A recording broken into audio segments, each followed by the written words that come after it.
The first step in making fruit-flavored yogurt is to inspect the fruit. Workers discard any skin or pits that slip through and any pieces that are discolored or bruised.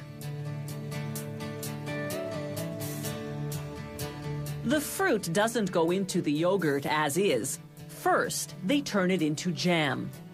To give that jam just the right texture and taste, they have to weigh all the ingredients carefully before pouring them in the mixer.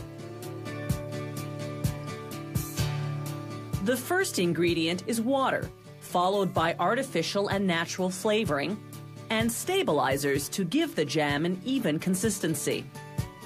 Certain types of fruit aren't colorful enough on their own, so the factory adds artificial coloring. Next come two types of sugar, fructose and sucrose. The mixer heats everything to 60 degrees Celsius to help dissolve the dry ingredients. The machine pumps out and refeeds the mixture so that it blends evenly. Then more coloring, followed by the fruit, followed by another hour or so of heating and mixing. Then they heat the jam at a minimum of 80 degrees Celsius for another hour to kill off any harmful bacteria. To prepare the yogurt, they mix different powdered milk products with milk and cream. For low-fat yogurts, they use fat-free milk and skip the cream.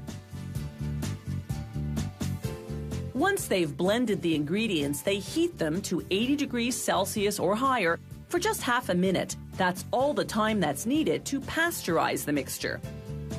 But while it's now bacteria-free, there's another problem.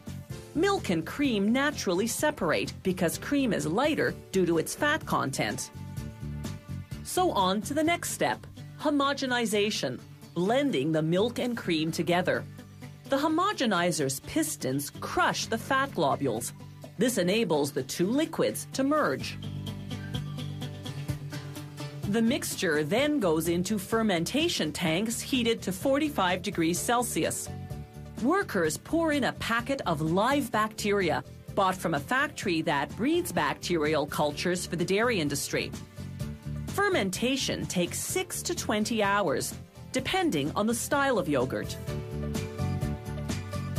The factory manufactures the yogurt containers right on the packaging line, using plastic sheets and paper labels.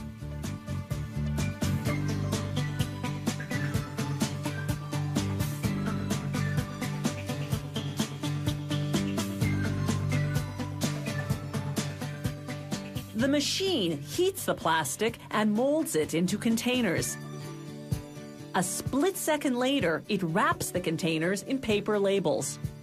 You can view that dual operation best from underneath the machinery. Now they fill the containers with the combination of yogurt and fruit jam.